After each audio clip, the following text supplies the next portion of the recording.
Well, I mean, even when we think back to the original six, again, if we're going to talk about it in this sense, there were ways that Lucas made the dark side appealing, but he always made it very clear: the good guys are the good guys. The good guys are the light. There's so much discourse around, even in the sense of when the bad guys win, the good guys are still there and they will continue fighting. Now, there's a lot of talk about how were the Jedi really good? They kidnapped young children and indoctrinated them, which Lucas didn't care about that. That's just our perspective of it now. When Lucas originally wrote it, that's how it was. Again, it's like one of those things where you have to almost put yourself in the time frame of when it was written. You can't take something that was written 30, 40 years ago and apply it to today, because the world has changed in 30 to 40 years. What made sense back then doesn't make any sense now. And so being like, well, Lucas intended for the secret bad guys of the entire Star Wars universe to be the Jedi. It's like, no, he didn't. He was very clear cut with what he wanted. He laid it out for you, and everybody understood it. And as you say, now it's kind of just someone's gone in with like a paintbrush and just mixed the line. And now it's all gray. Hello there. Don't have a good day. Have a great day. Talk to me, Goose. I'm gonna steal the Declaration of Independence. Why so serious? World! I could do this all day. Are you watching closely?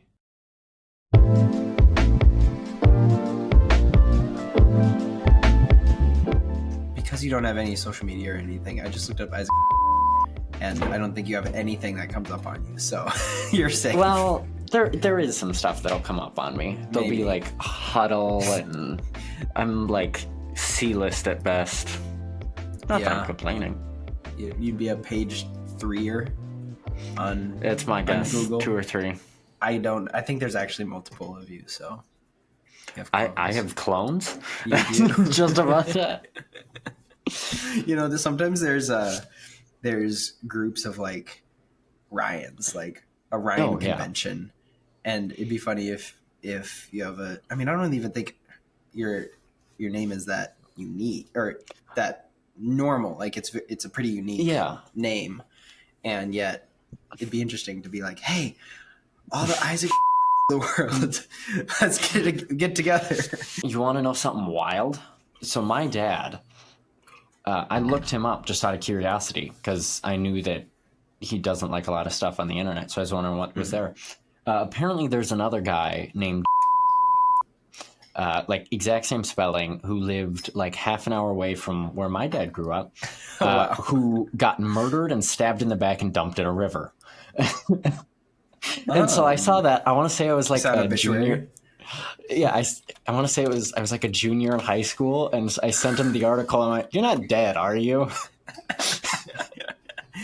Oh man, I'm not even gonna share my dad's name on the podcast just because. Yeah, well, there's a lot on him. I am concentrating all of my online presence to just the podcast. So basically, when you look up Seth Mossberg, actually, someone else's LinkedIn comes up. Another Seth Mossberg from Boca Raton, Florida. Oh my gosh. He's not as good looking. Just kidding. Actually, my wife could tell. Oh my goodness. What do you think of this Seth Mossberg? That's unfortunate. Here, I want to show you a freeze frame that is on the internet of me? Seth Mossberg. So it's there's a lot of Mossberg shotguns that show up. Oh yeah. Oh, for sure. My wedding website comes up still. Yeah. My computer auto sent me, when I searched up Seth Mossberg, straight to that. Mm-hmm. But I also have my website and the podcast that pops up for various platforms it's on. Yeah. Here, we're going to upload this one for you. I love the duality of it, of the nicely dressed man. Oh, no. No. The lesson pal thing is a thing that I applied for. It's like a online tutoring thing And I don't know why that's showing up at like number 2. They did you dirty, my friend. This is the other Seth Mossberg is the one I found. The one from Boca Raton, Florida. That one kind of did terrible. you dirty on that freeze frame. Oh, yeah. Hey, but your LinkedIn comes up 4th on mine after your wedding site and the other LinkedIn. Oh, no. I need to get rid of that Lesson Pal thing. Oh, it's great. Oh, it's great. All Tell you right. what. Leads in AI. Oh, that's the same guy. Leads in AI. Yeah. He would be. You wouldn't. Not okay. You need to do this with every other host now when they're on, just to see what comes up for them. Have them Google themselves. Oh yeah, that'd be funny. All right. Well, even if people go and look up my Lesson Pal thing, it's gone by now because I have deleted it as soon as we're done recording this. I have the picture saved. It's forever with me. Well, now. you can save the picture. I just realized that I need to actually take that down because I don't want people purchasing tutoring lessons from me. I should see if I can change your profile picture in Discord to that. What? Change my profile picture? Yeah, I didn't know if like on phones how you can change your profile picture to whatever you want. If I could do that on Discord, I don't think Discord yours, has that option. I did just realize that as we were talking about if this episode was even necessary because we just did the Acolyte episode or Star Wars TV shows, I guess. I think. Yeah. Or was it Star Wars TV shows part 2, starting with the Acolyte and the future of Star Wars, I believe. Yeah, something like that. Yeah, but I had the theme of like, is this franchise dead or not? And I think that's what I'm kind of transferring that theme into the state of something, because every once in a while you're like, let's recap what's happened in a year. And I've been like, okay, so do we keep doing like, is it still dead? Is it extremely dead? Whatever. Like keep asking those dead questions. And I'm like, that's not too creative. Like it's really lame. And so I think the state of it's just as basic, just putting a year on it, the state of Star Wars 2024. But I do think this format will be more keen on us being able to look back on it, hearing our thoughts in October of 2024. And then when we listen to it in the summer of 2025, we're like, okay, that's what we thought then. This is what we know now. And then keep going off of that. Yeah. And then we keep it to one episode a year. How do I make a meme of something? It's not of your picture. Don't worry. It's not of your picture. Meme generator. That usually gives you a quick and easy upload picture at impact font. So imageflip.com/meme generator. I guess it's not image flip. Do you need the link? I figured it out. Thank you. Okay. We're gonna do that. We're gonna paste that. All right. I can't wait to see what he's cooking. Let him cook. I wouldn't trust me, but I just want an overrule of something.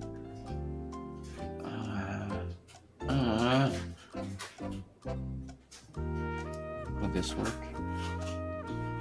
Cool, that'll work. We're gonna save this. Sure, you can have that name. I've never made a meme before, so this is gonna be fun. Text line. Go right. Can I go right middle? How about middle? Middle down.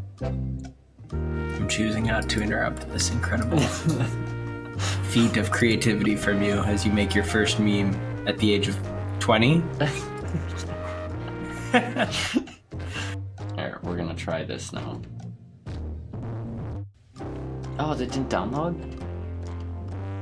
Yes, just let me download a virus. Oh, wait. Okay, so I'm supposed to click this picture, this random link you've sent me. I guess. One of the 3 links that you've sent me. Okay, so I sent you 3 links? Yes! 2 of them are 404s. Okay. Disney owns Star Wars in 2024. Come on, do something. There you go. I feel proud of myself. I'm gonna give myself a pat on the back. That took so long.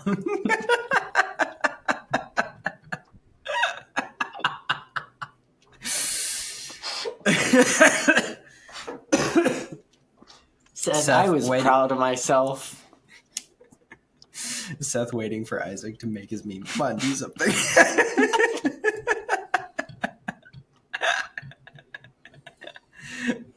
No, it's good. The meme itself is good. Thank you for that. This is degenerated very swiftly. Here, for simplicity's sake and for future reference, we'll just do that. Oh yeah. I'll just yeah. You can, there's this thing called you screenshotted something early, like 5 minutes ago, and you couldn't do that for the meme.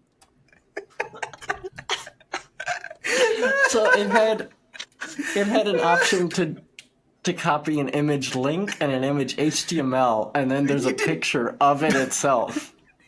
And in my head, I went, "Oh, an image HTML. I should just copy that. That'll show up as a picture, right?" The answer is no. The answer is no. It does not work like that. Okay. First time creating a meme and first time using a computer.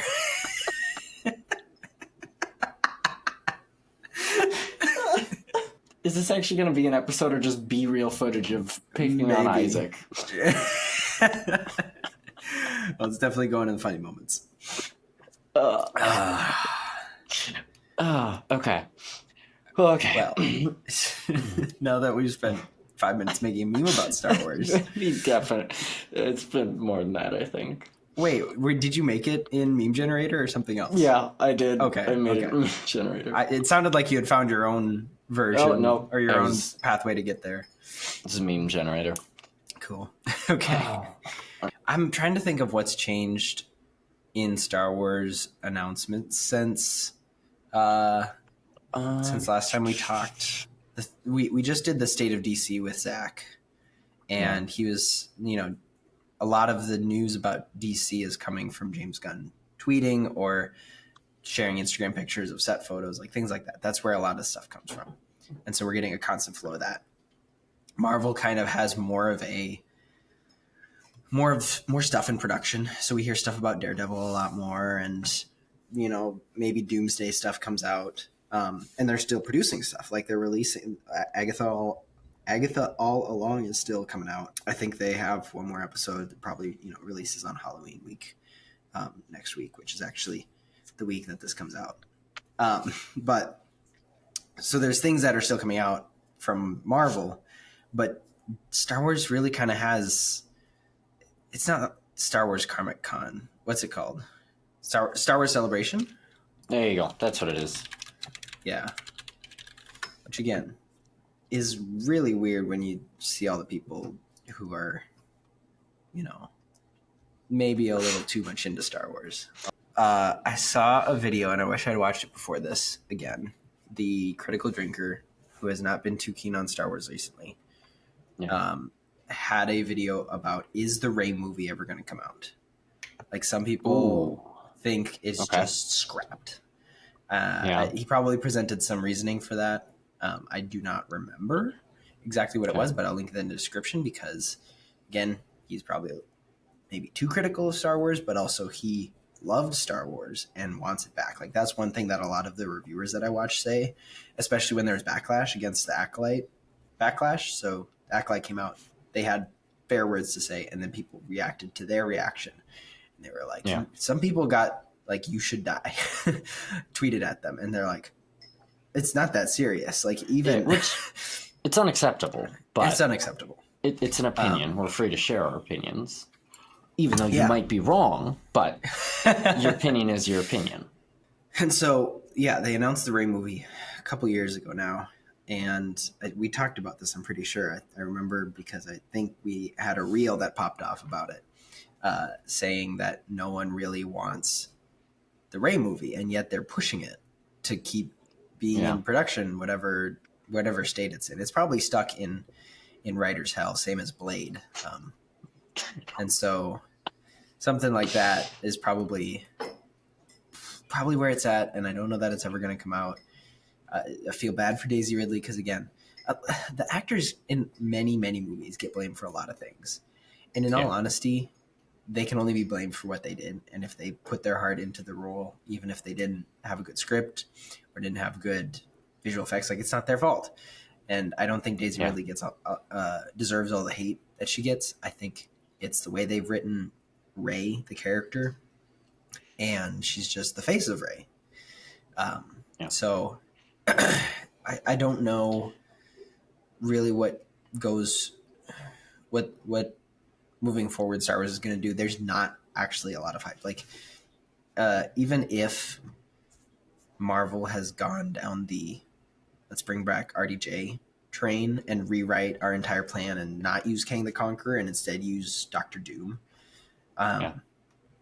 there's still hype for it. Like, I'm excited for Daredevil Born Again, and I'm excited to see what Doomsday could bring us. There's not a lot in Star Wars that's getting me excited. There's the Mandalorian and Grogu movie that is an actual theatrical release, and I think I said that in the last episode that I will go see that just because I want to see Star Wars in theaters again. It's been so long. It's felt like so long since The Rise of Skywalker came out. I've got dates and everything for you. So okay, give it to me. When we decide to talk about that, I've got dates and stuff for you. But again, just what are your thoughts on that? I mean, about the actors, I believe we talked about this before. There's only so much an actor can do with the script that they're given. If the script that they're given is garbage, I mean, there are some actors that are able to elevate a garbage script and make their character incredible. But 99% of actors are just, there's not much they can do. And as you say, they get so much hate for it that they don't deserve. Yeah, I don't think that a lot of these Star Wars actors and actresses deserve the hate that they get. It's disappointing and frustrating. Yeah. I mean, I agree with you when it comes to, I mean, there's not really a lot that I'm looking forward to coming out. I mean, it's honestly turned into sort of like I'm going to watch some of what comes out, like when it comes out, and be excited for it in case it's good. But with just going into it fully with the expectation of this is going to be awful. And I'm not going to enjoy this whatsoever. Yeah. And you had been, as we continue to talk about actors and their, it's not always their fault. I think sometimes it's really misconstrued. I think about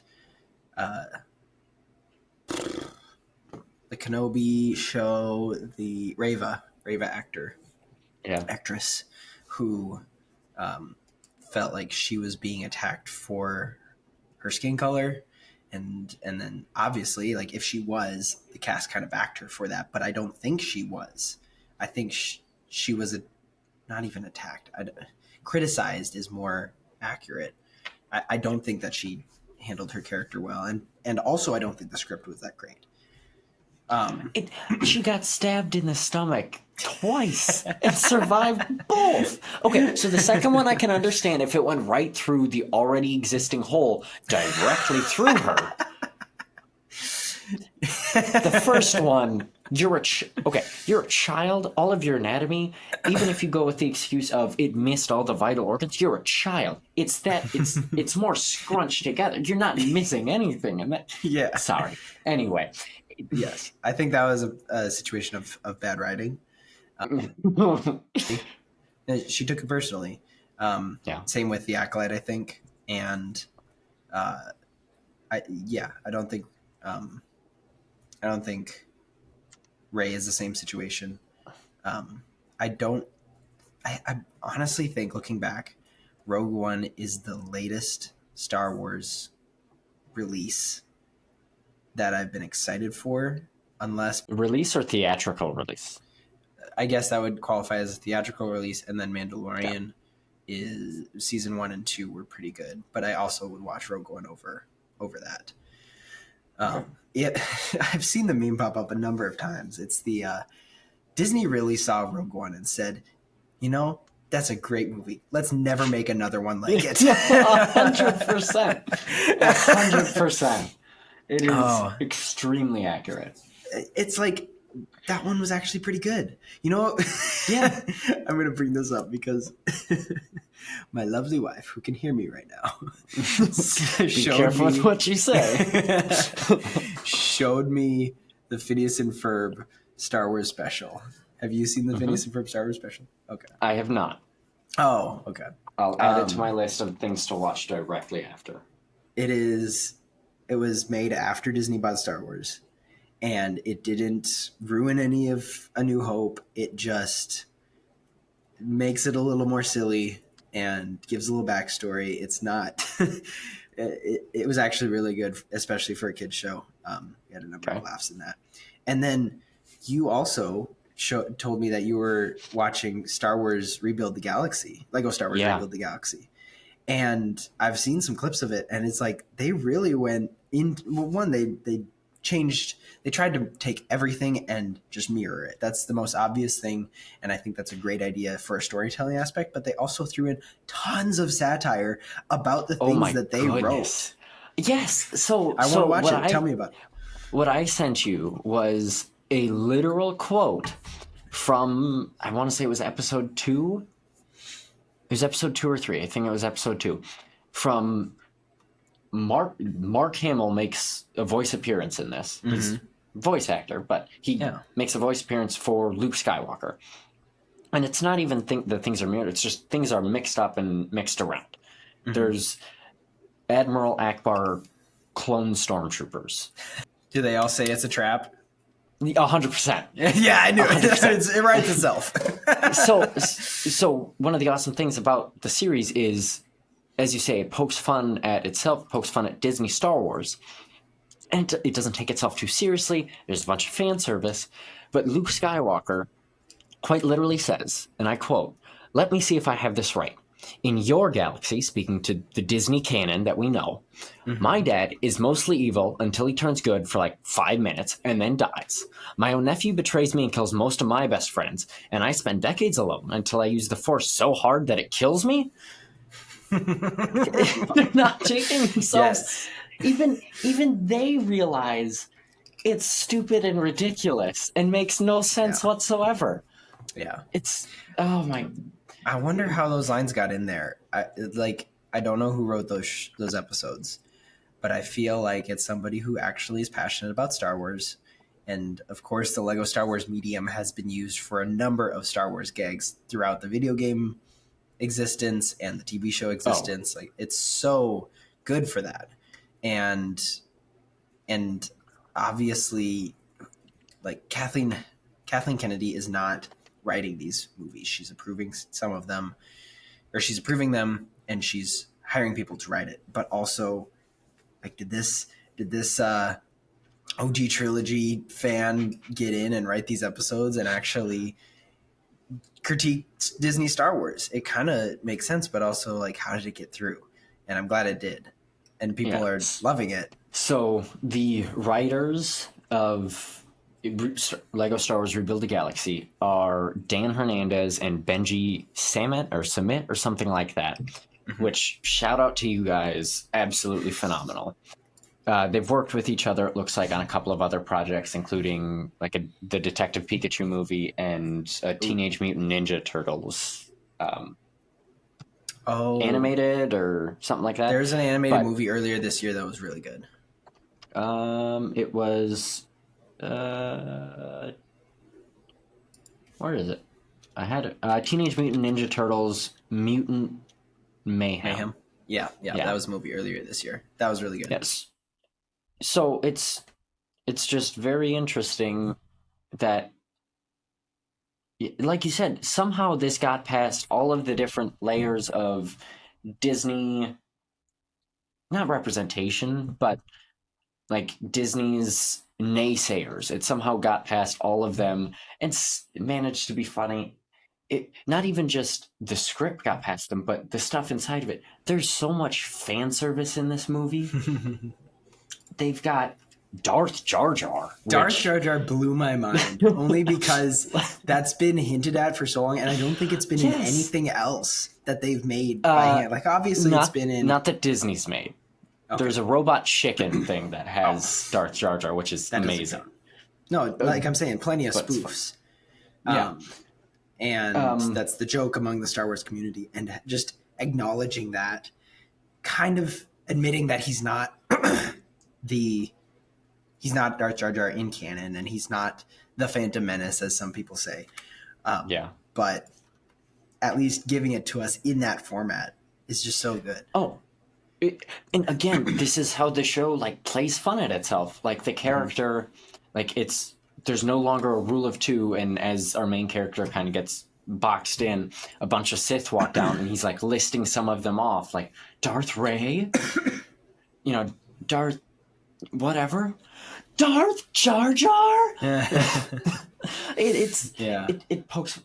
We've got Sam Witwer reprising his role as Darth Maul, which that's good. Yes. Mark Hamill, as I already said.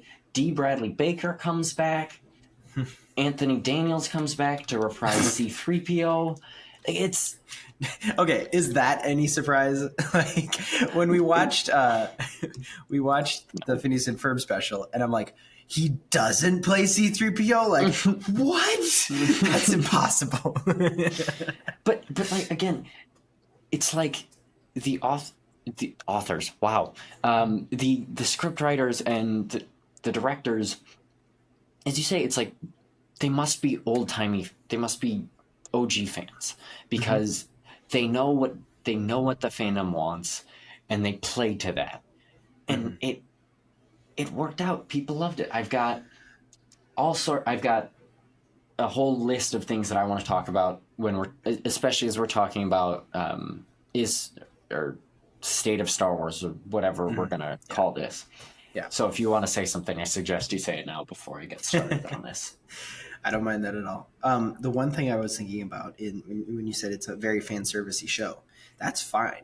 Fan service is good when it's implemented well, and from what I hear, that show has done it well so far. Or it's already out, so yeah, it's done it well. What's the difference between that and the incessance of bringing a CGI Luke into the TV shows, whether it's Ahsoka or Boba Fett or whatever?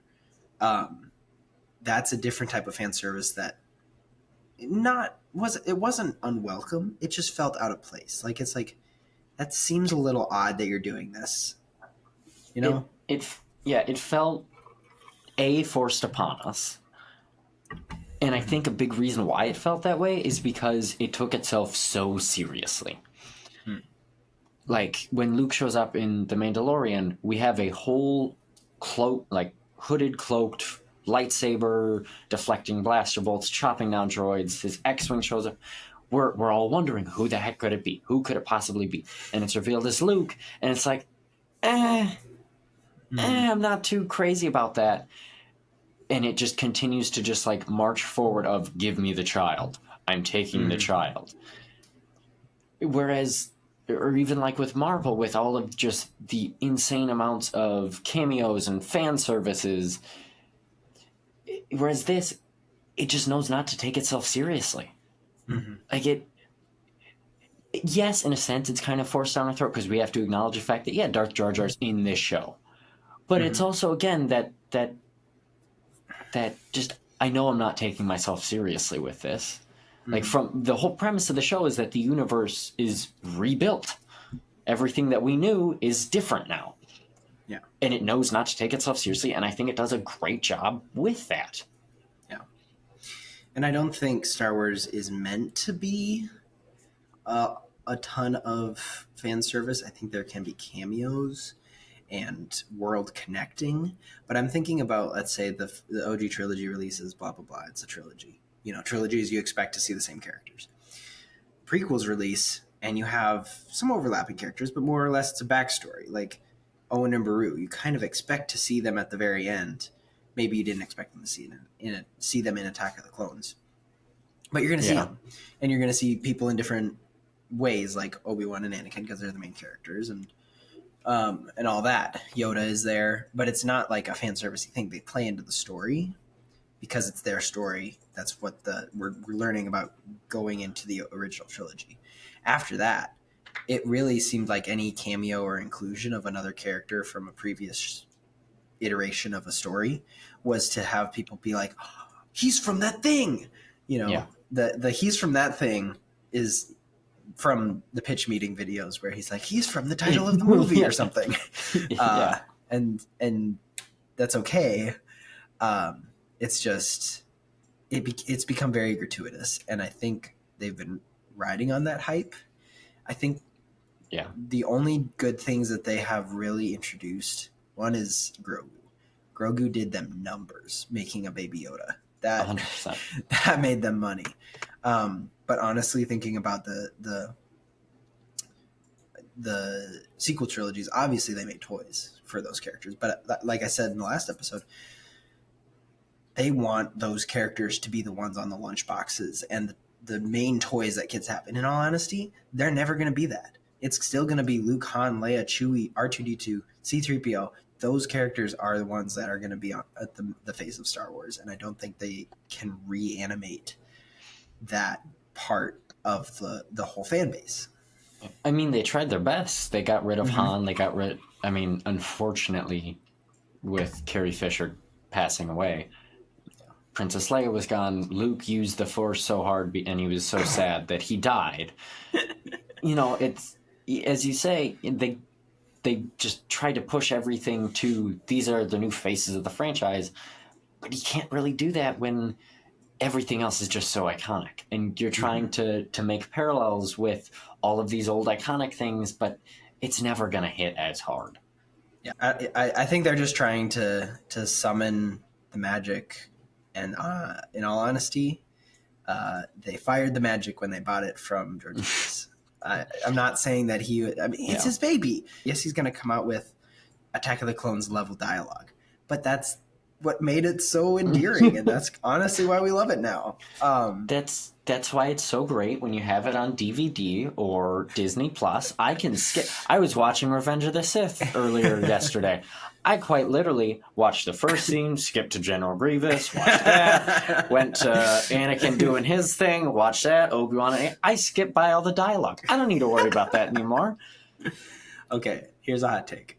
I would rather have prequel trilogy dialogue like I Hate Sand over They Fly Now.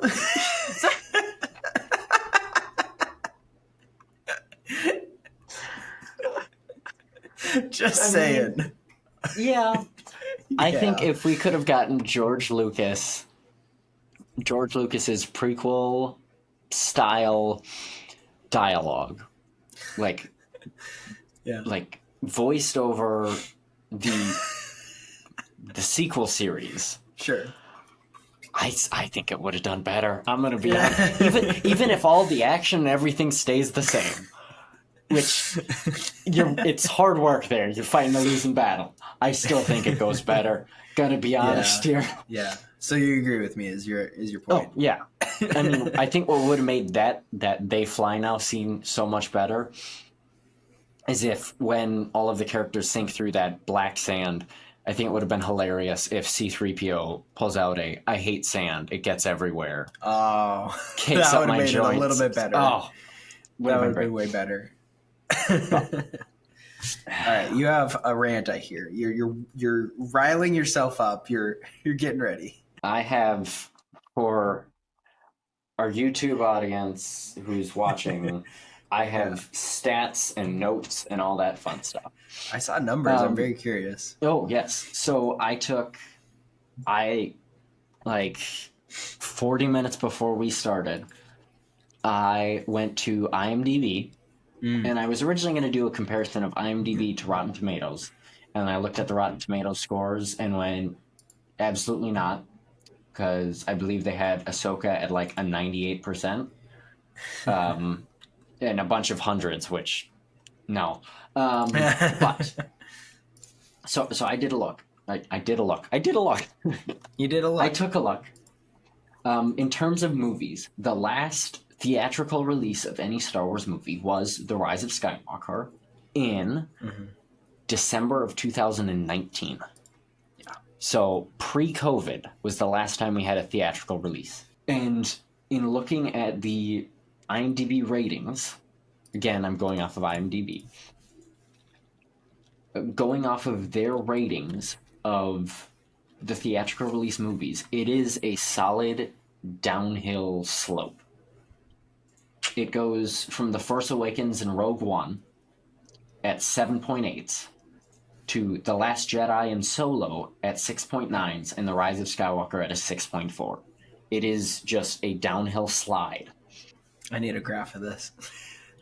They were releasing... I'd actually be intrigued to do that and have it go by year, because they were releasing a movie every year. 2015, Force Awakens. 2016, Rogue One. 17, Last Jedi. 18, Solo. 19, Rise of Skywalker. In 2019, and I think what really... pandemic, but also what really spurred them towards no longer doing theatrical releases was a month before The Rise of Skywalker, which had a 6.4. In November of 2019, The Mandalorian Season 1 released. And The Mandalorian Season 1, overall, I had to actually manually use a calculator. So difficult. To figure it out. The Mandalorian Season 1 has an 8.5 rating, whereas The Rise of Skywalker had a 6.4. Mandalorian Season 2, which released October of 2020, had an 8.8. So 2019 to 2020, they released 2 TV shows, and they saw, my goodness, these ratings are doing phenomenal. Unbelievably incredible. Pandemic hit, we kind of had to sit and wait. Then in May of 2021, they released The Bad Batch. I'm actually forgetting where Clone Wars Season 7 released. But for the numbers that I have, they released Bad Batch Season 1. And Bad Batch overall had a 7.8. Again, that's tied with the best of any of the theatrical releases. I think Disney is realized during COVID that their theatrical releases of their movies they're on such a downhill slope, and they're just doing so bad that they had to shift and do something different. And I think for the first while, we really liked what they were doing in terms of different. We had Clone Wars Season 7, which came out, I can't remember when. That had an 8.1 with a high of a 9.9 in the finale. And 2 9.8s in the 2 preceding episodes. It was phenomenal. Almost all Star Wars fans loved it. In 2021, we had Book of Boba Fett and Bad Batch. Book of Boba Fett didn't do as great, but there's always going to be statistical outliers.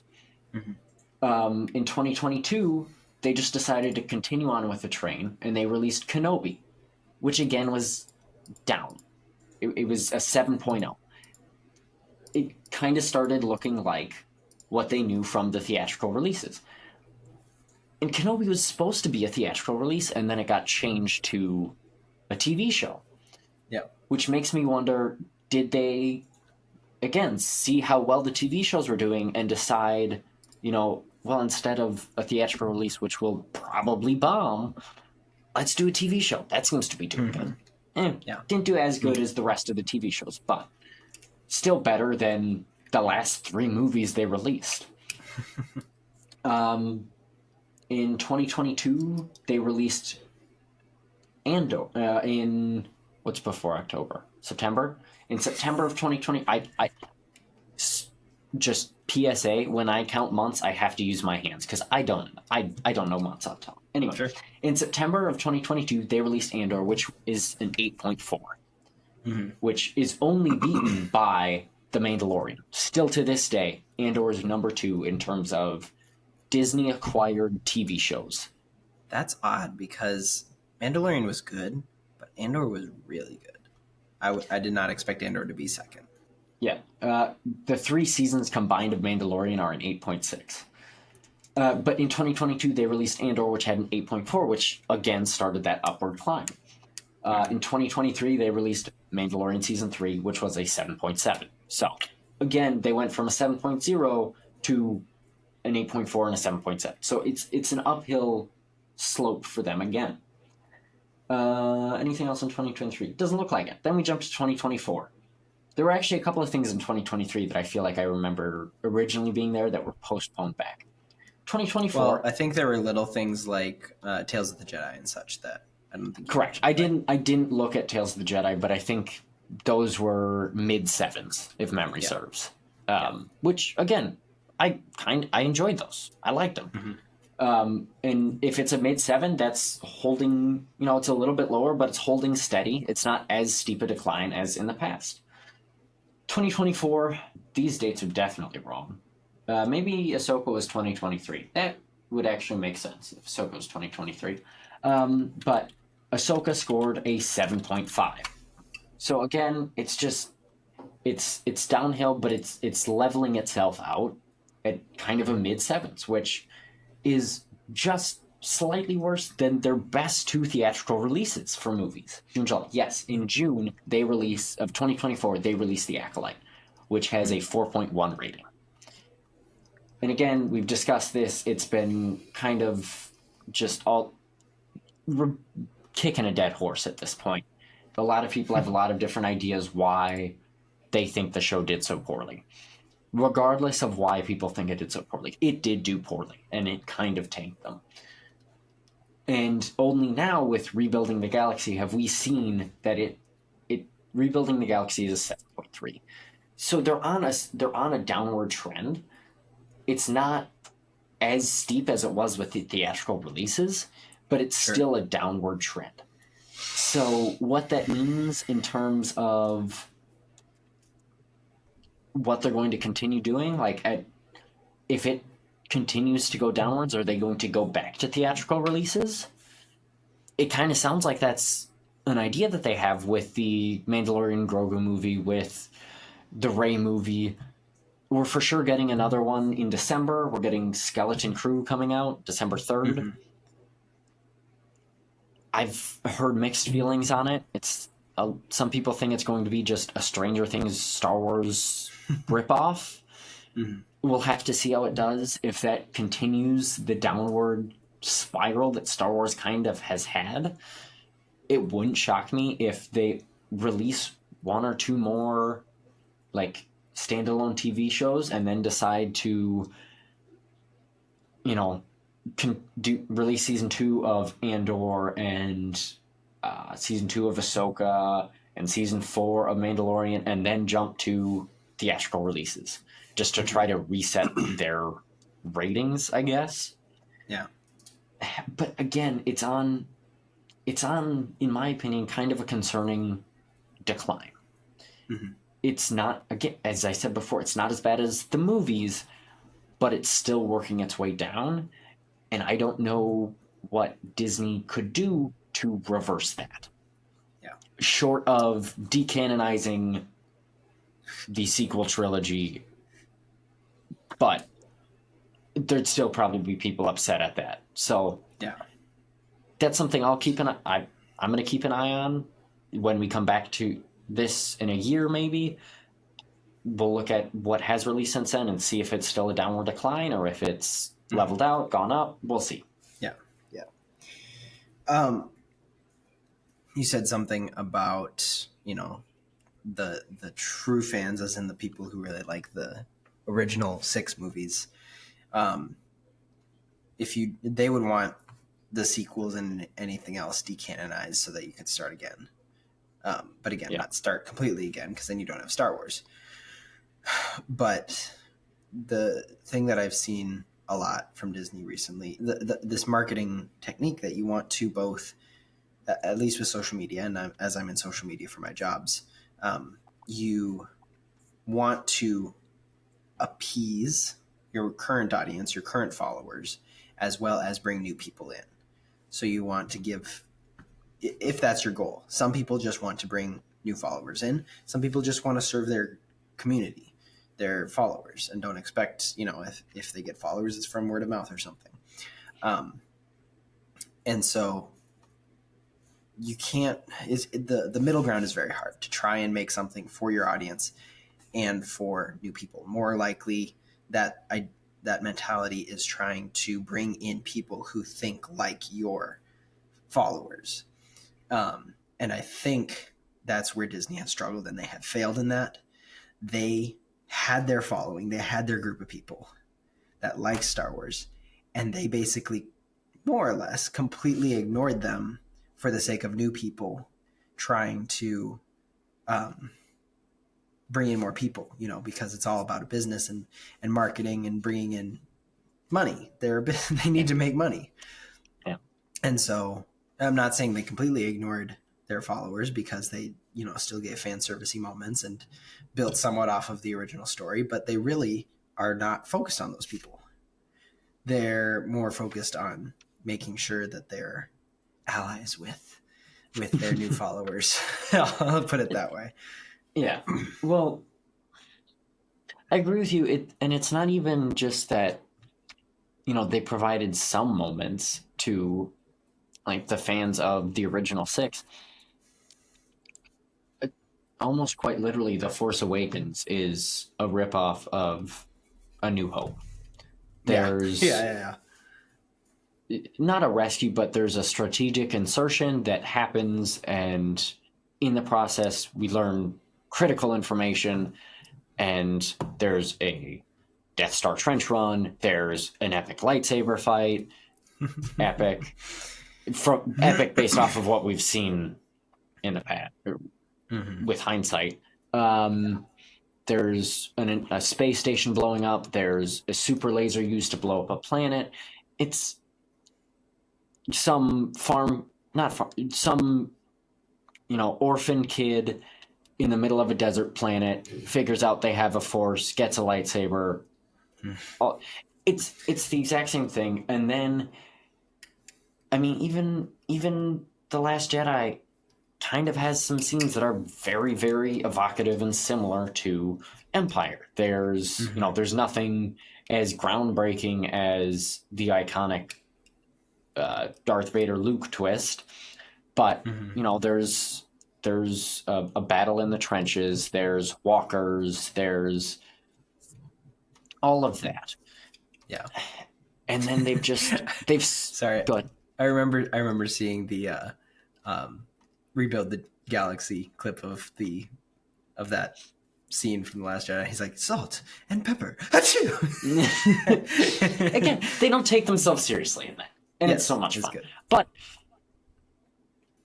But they've they moved away from it, and for some things people were happy, but it did seem to kind of ostracize the old fandom, which, I mean, it's hard because the old fandom had so much EU content, expanded universe, that was decanonized that they all loved. And that got changed, and to some degree you have to understand and you have to move past that. But also, Disney owned that. They could have done so much. They had so much potential, and they used some of that. They used Grand Admiral Thrawn in Rebels originally. They used the idea of Han and Leia's child turning evil. They used some of that, but there was so much more available to them that they decided not to, which, they're a company. All of that's already been sold. They need to make new products. But in doing so, they kind of ostracized the whole reason why Star Wars was as big as it was. Now, it's just kind of turned into, hey, you know Star Wars? Yeah, I know Star Wars. What do you remember about it? Star Wars. Yeah. Whereas in the past, it was, what do you like about Star Wars? Oh, I love Empire. I love how Obi-Wan and Anakin fight in Episode 3. I love this. I love that. Yeah. You're right. It's if we were to answer our old version of our question, is Star Wars dead? In that sense, socially, it's hard to say no, because it's become a very different thing than what it was even when I was a teen. And I think we talked last time about the different generations of Star Wars and how that might affect people. I would be curious to know how much of the current fan base that loves everything about what's coming out are new fans, at least from 2015 and later, coming up on 10 years. So yeah, that's wild. I think that'd be something interesting that I feel could be very telling. I just think we've gotten very lazy, or as a society, we've gotten lazy with storytelling. Not saying there weren't bad movies earlier, 20, 30 years ago, but these ones, it's corrupted Star Wars. It's corrupted other ones as well, in different ways. And I think we'll be talking about that probably in the State of Marvel episode in a few weeks. But one thing that is true about that I've recognized, especially with the Acolyte and the discourse around that, is how people's moralities and beliefs have infiltrated their stories. Yeah. The one big thing is, people will pick apart interviewees' words and all that. It may be a little nitpicky to do all that. There was something that Amanda Stenberg and Leslie Headland said in one of their interviews, and they said that they think the dark side is cool. The dark side is what they would choose. And I'm like, it's one thing to think that Darth Vader is a cool character and Darth Maul has a great voice in the Clone Wars. And I don't think that should be a position you're in. I think the line between good and evil is literally being blurred by these shows, by these writers, because that was the point of the Acolyte, is that it doesn't matter if you're a light or dark side. It's just about your perspective. And that relativity is the devil's favorite tool, trying to blur the lines of good and evil, make everything gray when it's supposed to be black and white, because gray is better than just black or just white when you're thinking of good and evil. So that's scary to me. Well, I mean, even when we think back to the original 6, there were ways in which Lucas made the dark side. Again, if we're going to talk about it in this sense, there were ways that Lucas made the dark side appealing. Force lightning, very cool. We never see that with anyone else. Just the way that just the way that it looks, the way that they use that, all black, cool red contrast. I mean, there were ways that Lucas made it appealing, but he always made it very clear. The good guys are the good guys. The good guys are the light. There's so much discourse around, even in the sense of when the bad guys win, the good guys are still there and they will continue fighting. I mean, with how it's progressed now, it's kind of gotten to, as you say, to that point of now we kind of not realize, but now there's a lot of talk about how, were the Jedi really good? They kidnapped young children and indoctrinated them, which Lucas didn't care about that. That's just our perspective of it now. When Lucas originally wrote it, that's how it was. Again, it's like one of those things where you have to almost put yourself in the time frame of when it was written. You can't take something that was written 30, 40 years ago and apply it to today, because the world has changed in 30 to 40 years. What made sense back then doesn't make any sense now. And so being like, well, Lucas intended for the secret bad guys of the entire Star Wars universe to be the Jedi. It's like, no, he didn't. He was very clear cut with what he wanted. He laid it out for you, and everybody understood it. And as you say, now it's kind of just someone's gone in with like a paintbrush and just mixed the line. And now it's all gray. Yeah, I don't think you're saying that George Lucas was a fan of kidnapping children, but or that it was okay back in the 80s. Oh gosh, no. Well, technically it was the prequels, so the 2000s, but it's also maybe just something that needed to be the cost of the story. Like you want to insinuate, or you want to make it clear that the Jedi had to be trained from a young age. There's not really like a sign up to be a Jedi. Yes, maybe the Jedi aren't all above board, but they are there to be protectors. They're meant to be the good guys. And you're right in one sense that our society has brought up a lot more conversations about mental health and all that stuff, which is good in one sense. But then it's like, okay, you don't really need to be analyzing the mental health of the Padawans of, the prequels or the Acolyte, which is also before the prequels. One thing that I wrote down is that movies are meant to be escapist entertainment. Yeah. And maybe that's why some people don't like the Phantom Menace, but it's for sure why people didn't enjoy the Acolyte, because it's really a lot of like, I created them, I carried them. It's like, okay, I get what you're saying there. I see where this is coming from. Like with my 2024 mindset, I see what you're saying with that. Or like the we've been cast out because of how we do things, how we live is different and unacceptable. I'm like, that's very on the nose. That's not the same as the Phantom Menace, where it was still politics and maybe a little bit too real world. But also it's very different than just A New Hope. A New Hope is the basis of most film classes when they're talking about the hero's journey. It's just cut and dry. It's so good. And we follow Luke on that story throughout those next 2 movies. So it's not meant to make you think deeply about real world problems and get your point across, even though we should be looking at movies critically. We shouldn't be. It's not class. It's not class time. I think there's a line there, and I don't want it shoved down my throat, basically. Yeah. Well, as you say,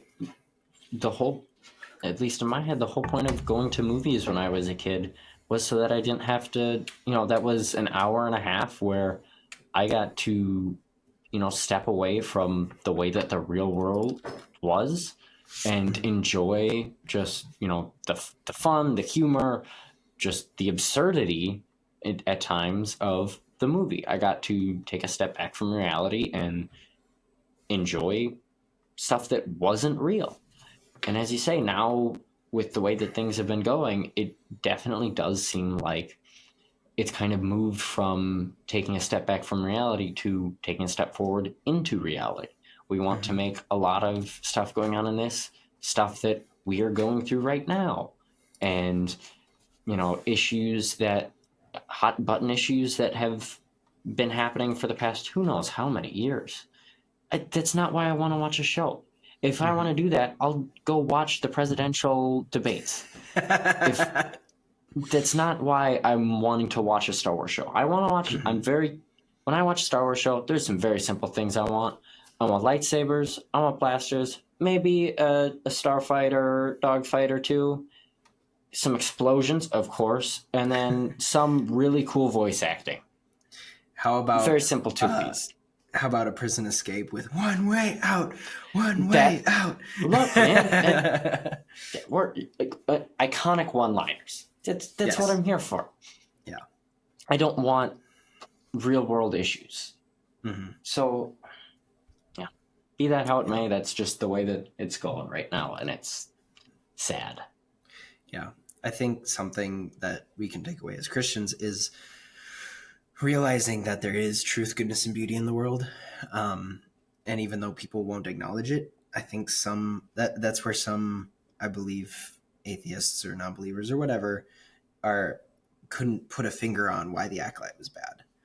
And yes, you can just say it's bad writing. But why is it bad writing? What is good writing? What is meaningful and pushes and plucks on your heartstrings when it's written well? I think without the standard of good that God gives us in our hearts, that's written on our hearts, but also is written out in his word, you can't explain why things are bad. And I think that some things just are not true, good, and beautiful. And when you deviate from that, you're going to feel the effects of it. And when it comes to a multi-billion-dollar company, they've divided their fan base.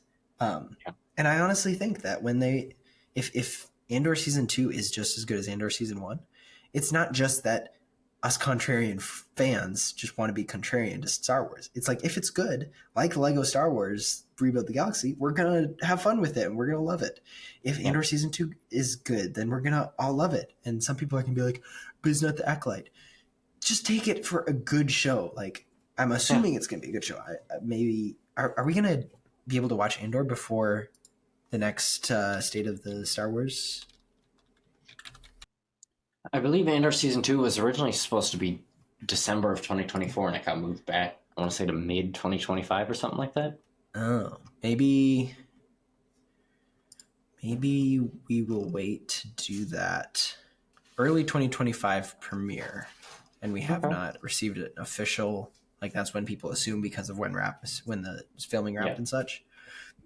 But it's possible that we'll just wait to do this second or the 2025 version of this episode until after we see Andor, because that could probably change a lot of our perspective. So we'll see if Kathleen Kennedy got to the Andor team and made what's the South Park line? Put a chicken in it and make it gay. Oh my gosh. There is a whole South Park bit about Disney, and that was one of the one-liners that came out of it. It's so sad that it's true. Sometimes satire shows the truth a little too much, and it's depressing. I gotcha. So do you have any hopes? Maybe we already asked this in the last episode, but I want to hear it again. What hope do you have for the future of Star Wars, especially with what we know now with whatever's been released or announced? Barring Kathleen Kennedy getting fired.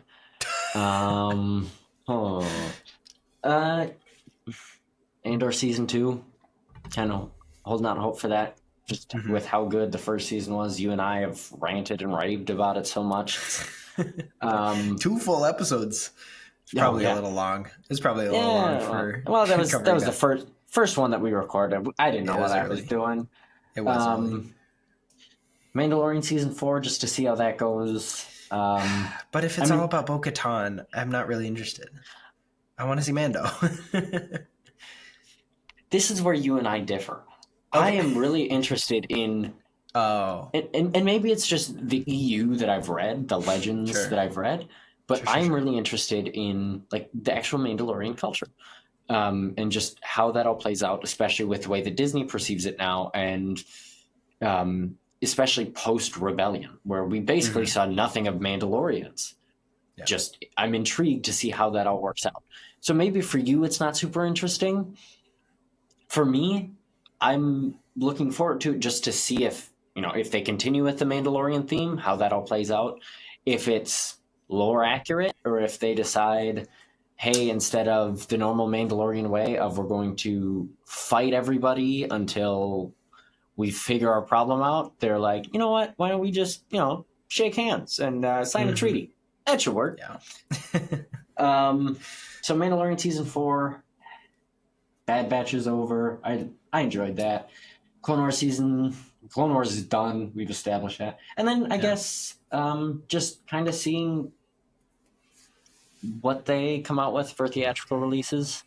If they continue to announce them, and just keeping an eye on whether or not they stay theatrical releases or if they shift over to TV series.